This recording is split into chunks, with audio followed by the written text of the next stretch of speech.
Another once PlayStation exclusive has found its way over to PC in Sony Santa Monica's God of War. And the results here on PC are simply spectacular. Not every PC version of a game coming from console is a guaranteed success, and this version of the game goes the extra distance to ensure that it is the best version to date. In today's video, I will explain in detail what I think about this PC port of God of War and what it does right, the many improvements the PC version offers above the game when it is run on PlayStation 5, what optimized settings look like for a variety of hardware, and detail what performance can be expected across GPUs and CPUs. So hang on tight while I get into the details here of this God of War PC port.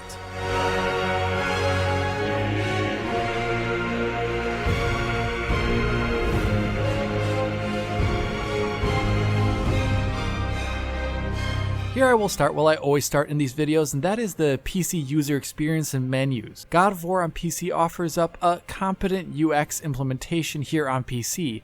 The menus are simple enough, navigable, not overly nested, and work well with both mouse and keyboard and controller. Various aspect ratios are supported out of the box, and the visual settings are numerous and genuinely meaningful.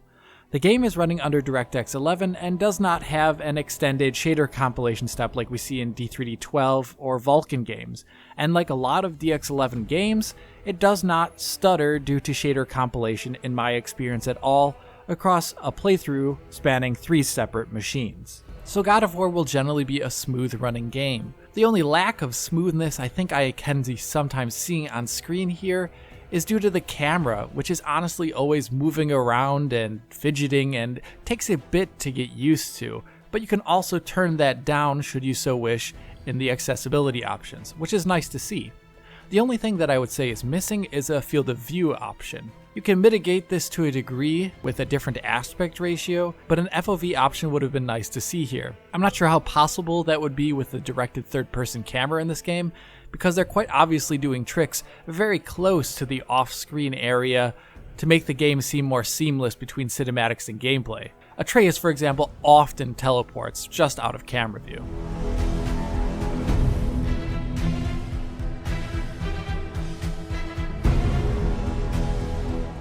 So that's good stuff, but the big meat here of this video is going to be the upgrades over the game being played on a PlayStation 5, some of which are not very visible but can be felt. For example, the options that exist for NVIDIA users to use Reflex, as it's called, to reduce input latency, which are tucked away in a submenu. With this setting on, the game can be a healthy deal snappier at any frame rate. When locked to 60 FPS at PlayStation 5 original settings, I measured an average 11 milliseconds reduction in latency when swinging the axe when using the wired DualSense controller on PC versus the PlayStation 5. That DualSense controller, by the way, just works natively with the PC version here with proper mapping, button prompts, and everything that you would expect coming from that PlayStation version. Another thing you may notice on PC is generally faster loading. Loading the exact same area at original settings on 3 different PCs targeting 60 FPS saw a small 4-second loading improvement over the same load done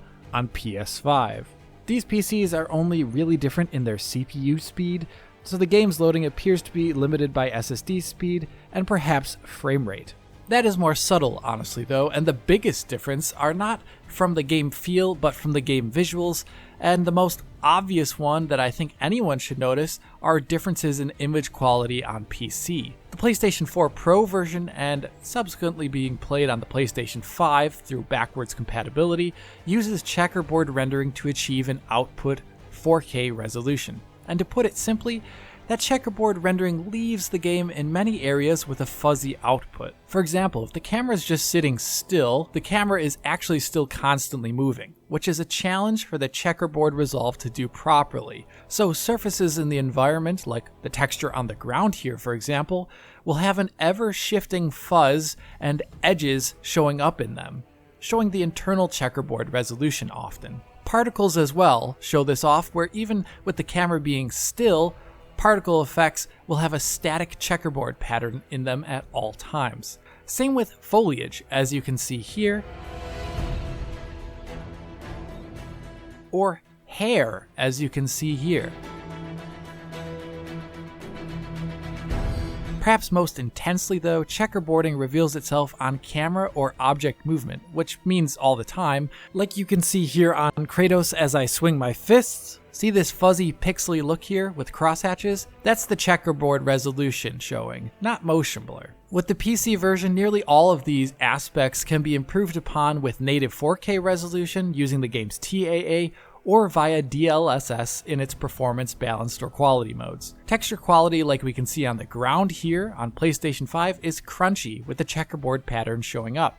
DLSS and native clean that up really nicely. Particles and such on PC no longer have that constant static checkerboard resolution thing going on, like you can see in the water spray here as Kratos spins the island around.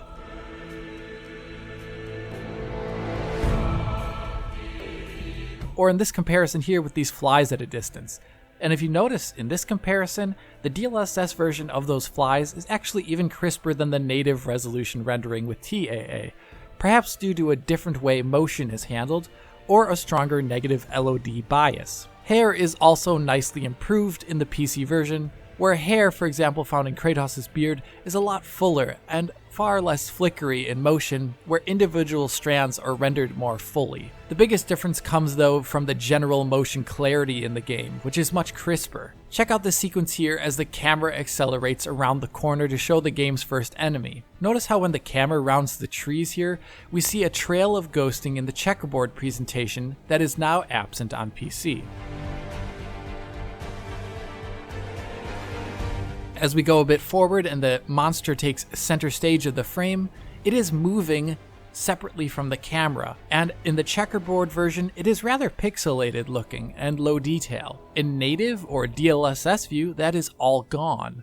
And interestingly, if you look at the DLSS view here, you can see that the normal mapped details and highlights and specularity are actually better preserved in motion than the TAA native presentation, which instead dims and perhaps over-averages them a little bit. In general, the difference in image quality was the one that I noticed the most when playing the PlayStation 5 and PC versions back to back. Just a lot less fuzzier and didn't have any of those checkerboarding artifacts. And in general, achieving a much better image quality than the game being played on PlayStation 5 is not too hard for most GPUs out there that are modern, as it does not require native resolution thanks to DLSS. DLSS in 4K performance mode, for example, cleans up the image very, very nicely, just a little bit worse than the quality mode. So it looks quite a bit better than that checkerboard presentation without having any of those issues on motions for transparencies, particles, or anything else. And that DLSS performance mode looks better while running internally at half the resolution of checkerboard 4K. That's quite impressive, and it's interesting to see how reconstruction technology has changed over time. The next upgrades that are most visible between the versions are changes to actual graphical quality, which are actually already visible in the graphical settings menu. Here, the graphical settings used on PlayStation consoles are marked as original in the game's menu, with you having the ability to go above them. Of all these upgrades over original settings, the most obvious at first is shadows, which controls the sun shadow quality. On PlayStation 5, sun shadows can be pretty low res at points. Like here, where the shadow from the trees above and the main character is low res, and where the pixel size is larger than the details, and it's all being filtered out. So the legs of the character do not cast shadows, and there's a shadow blob dislocated from the body. Higher shadow settings here on PC, up to Ultra, increase the resolution to the point where the shadow no longer has this issue to the same degree. Similarly, higher res shadows, of course, help ground detail more in some instances and help shadows flicker less often. On top of this, the shadow setting on Ultra does one more important thing that I can show off here in this scene. On PS5, in the initial wooded area, there's sparse shadow coverage when you look at the ground.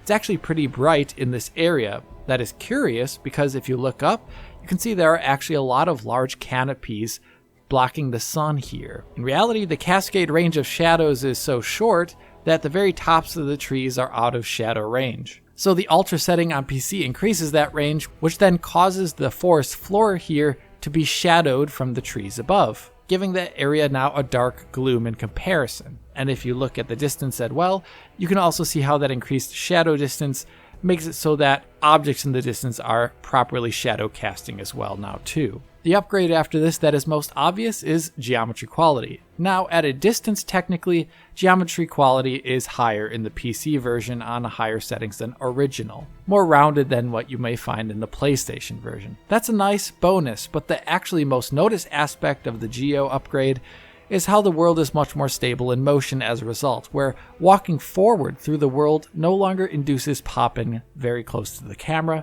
which then makes the world feel more stable. After this, the upgrade you will manage to see the most will be ambient occlusion, which on the high setting above the PlayStation original grounds objects in the environment better to make them look like they're floating less. And very interestingly, this high setting also adds in a bounced light element, as you can see here, where it seems SSDO is used for color transfer, thus increasing the amount of colored light bounce in this dark area here when on high, which is a bit like SSGI we've seen in other games. The next two upgrades are more situationally dependent, with the more obvious of the two being volumetric fog quality. Here, when playing on PS5, there can be moments where the low resolution volumetric fog can cause aliasing or flicker, like you see here with me rotating the camera near this fog on the floor of the water, where it gets a bit weird as you can see and kind of flickers.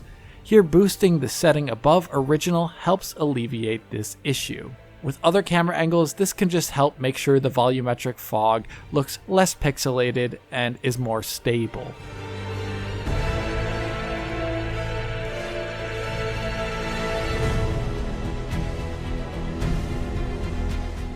The second to last upgrade here is in screen space reflection quality, and this one is definitely very situational, as God of War doesn't really actually have that many scenes with screen space reflections present.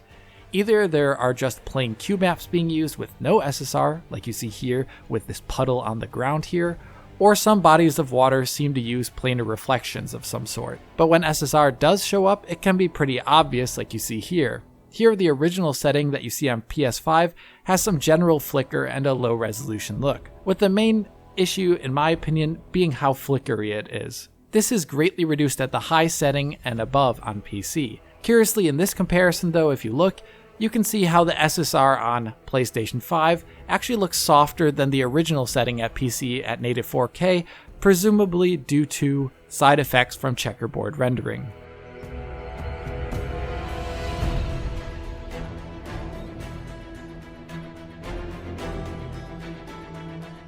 And the last upgrade visually comes from textures, primarily just from checkerboard rendering not being active on PC as I talked about earlier, but also you can increase anisotropic filtering, which gives some better clarity at oblique angles.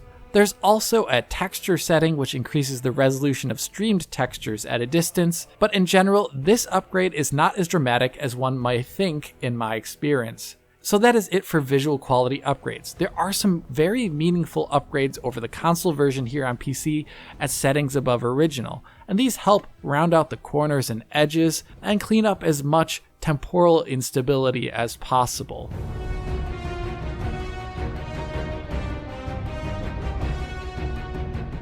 So now that you can see what the various settings do, I'm going to discuss optimized settings.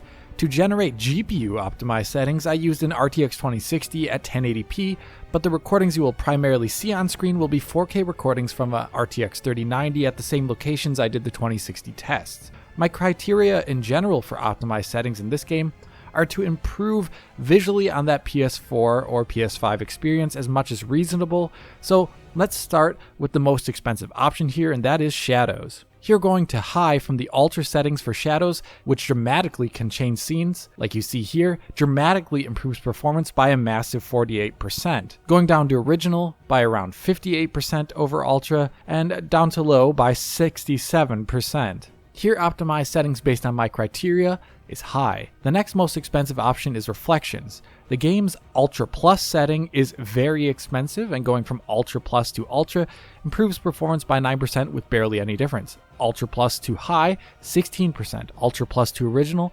17%. Here I find the original setting rather spotty, and High a great improvement for little hit to performance. High is my optimized setting here. After this, the model quality setting offers great performance increase when going from Ultra to High of 9%, with Ultra to Original being a 13% performance improvement in this scene. Here I recommend the High setting. After this, Atmospherics is next on the list, with Ultra to High improving performance by 6%. Ultra to Original by 8%, and Ultra to the rather hideous Low by 15%.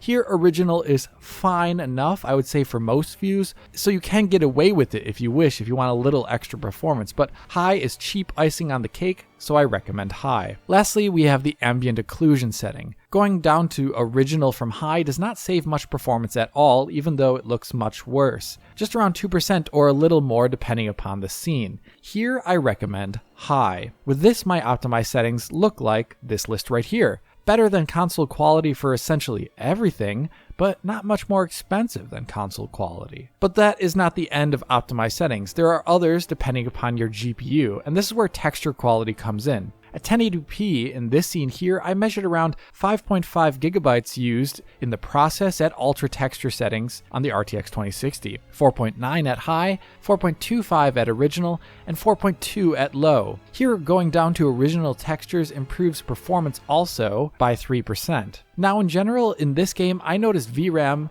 at the most tapping out at around 7.2 gigabytes at max native 4K on an RTX 3090. That is a resolution and settings combination that lower end GPUs with lower amounts of VRAM cannot even hit anyway, so they won't have to worry about it. On top of this, the texture settings above original offer minimal visual improvement for the extra VRAM and performance hit. It's primarily visible in vegetation as I see it. With this in mind, for a 6GB GPU, typical power level, I recommend the original texture setting to get as much performance as possible on those type of GPUs. If you have a more modern 8GB GPU, then any setting is reasonable and fine, and you can use Ultra if you wish, as you will have the VRAM. Altogether, using optimized settings with original textures in this scene on the RTX 2060 at 1080p saved 41% performance over max settings. And in this scene, around 50% with all the shadows in view. So there are some great performance wins with optimized settings in this game. Now before I move on to my usual mid-range tests and upper range testing, I want to talk about the low end.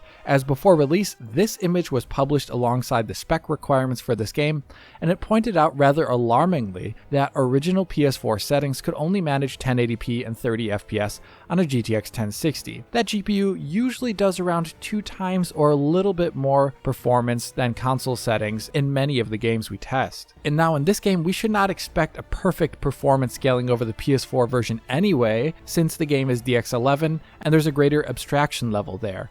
Still, when testing this game at original settings at 1080p on the GTX 1060 and RX 580, I was able to see that the GTX 1060 especially is actually very close to 60 FPS at 1080p original settings in the opening chapter of the game, where there are some very heavy and representative moments of performance. If we look at the PS4 performance in this exact same area, we can see that the PS4 drops below 30 FPS here in that initial monster fight and actually has a low of around 27 FPS or so. The GTX 1060 in a similar circumstance has a low of around 50 FPS, so it has nearly double the frames per second than the PS4 here. I do not consider this very alarming or problematic. What is more problematic is the AMD RX 580 performance, which at moments can perform quite a bit worse than the GTX 1060, as you can see here, but it can also perform more similar to the GTX 1060, as you can see here.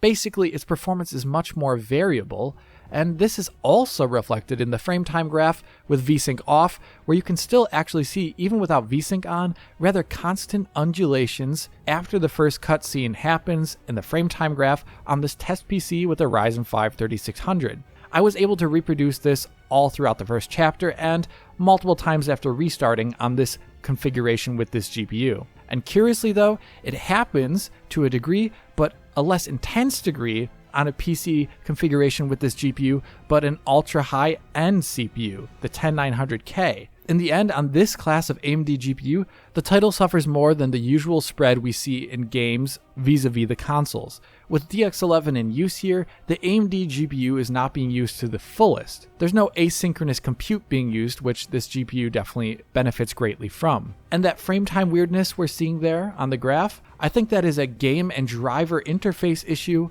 based upon the CPU effect I'm seeing there with the Ryzen 5 3600. With that info in mind, if you have something like a GTX 1060, I recommend playing the game at original settings but creating a custom 50Hz 1080p resolution to play the game at 50 FPS where it will be very, very stable. Unless you have a VRR display, where it's actually fine to just play with VRR on. If you have an RX 580 and a mid-range CPU, that frame time graph will not be too pretty, so I recommend actually locking the game to 1080p and 30 FPS until something is fixed about this, if there can be something fixed.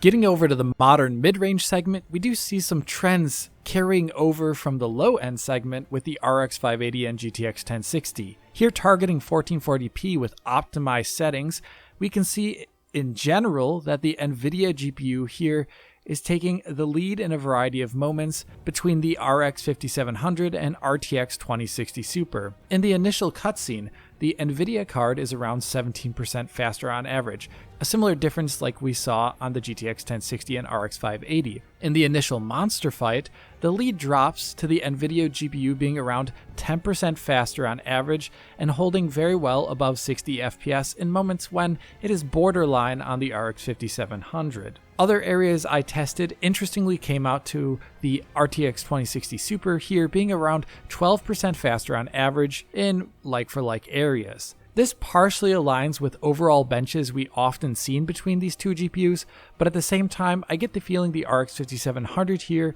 should be doing better and would be doing better if we were looking at a DX12 titles, which AMD GPUs definitely tend to favor. There was also an issue I saw cropping up that does lend me a little bit of worry. At some moments on the RX 5700, it was possible to see semi-regular sputters on the frame time graph that then quickly clean themselves up. Similar to what I saw on the RX 580, but much less frequent and regular for sure. Whatever this tiny issue is when it pops up, it can be distracting if you do see it, and both our internal FCAT tools and RTSS picked this behavior up. I would really like to see the developers work with AMD directly here to try and eliminate this behavior from happening that I've seen now across two different GPUs.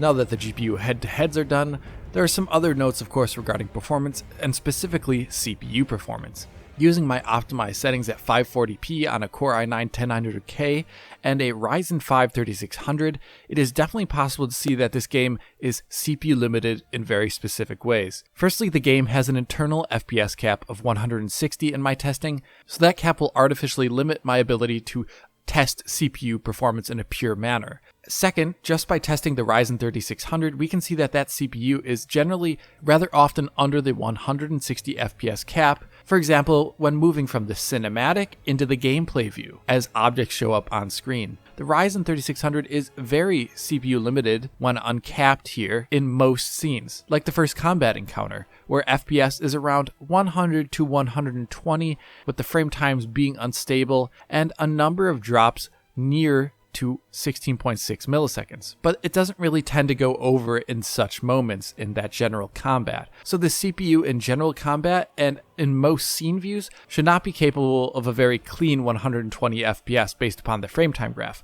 but generally it has the CPU headroom for a clean 60 FPS based upon that frame time graph that I've shown so far. The 10900K in comparison is pretty much constantly at the 160 FPS cap in this game when I'm using my optimized settings in the same like-for-like scenes that I've shown on the Ryzen 5 3600. That opening cutscene switch to gameplay shows none of those issues that I showed off earlier, sticking to 160 FPS. The first combat has a much cleaner frame time graph with minimal frame time dips upward closer to 16.6 milliseconds. This means that general combat and normal gameplay views are going to have a great high frame rate experience on a CPU of this caliber. But the game is of course not just combat and you staring at distant terrain. You often traverse across this terrain and load in new areas constantly, with this game having many obvious you open a door or you shimmy through an area where the area beyond is loaded as this is occurring. This is game design based upon the limited RAM pool of consoles. These types of areas and this style of loading is the problematic aspect of this PC version of God of War, and where you see the CPU limitations coming in hardest. Let me show you what it looks like on the 10900K. As Kratos opens this door here to load a new area, we see one of the few constant depressions in performance as the GPU is underutilized, with frame times going up and with also minor spikes in the frame times. Nearly all of them, though, are above 16.6 milliseconds. Or check out me shimmying through this area to load the next one. Here we see sporadic frame times, with nearly all of them being below 16.6 ms, but one of them being above. On the Ryzen 3600, this behavior is much more pronounced due to it being generally weaker. Opening the door, for example, shows a larger depression in performance as the GPU is underutilized, with some spikes being above 16.6 milliseconds. Shimming through that wall also sees more dramatic frame time spikes than we saw on the 10900K. Essentially, these loading moments and areas are the one core negative aspect of this version of the game. On a mid-range CPU like the Ryzen 5 3600, they most definitely can cause stutter drops that you would see and feel when trying to play at 60 FPS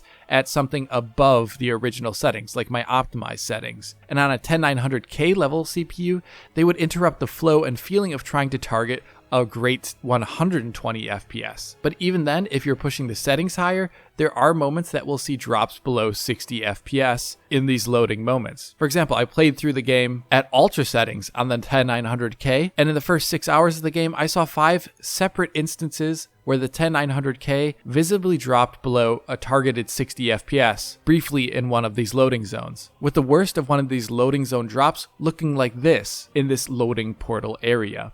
So keep this information in mind when playing this game on your PC and targeting frame rates, as you will need a CPU that is extra beefy here for 120 FPS locks, and you may see some of this load hitching behavior in specific zones in the game. And I have a feeling that the DX11 nature of this game, with its higher CPU overhead than a DX12 renderer, is definitely not aiding the situation here. If you do find your game stuttering on your CPU in a way you do not like, based upon your target frame rate, turn down the shadow and model quality setting, which, as you can see here in this test, both those settings can have a large effect on CPU limited frame rate on mid-range CPUs like the Ryzen 3600 here.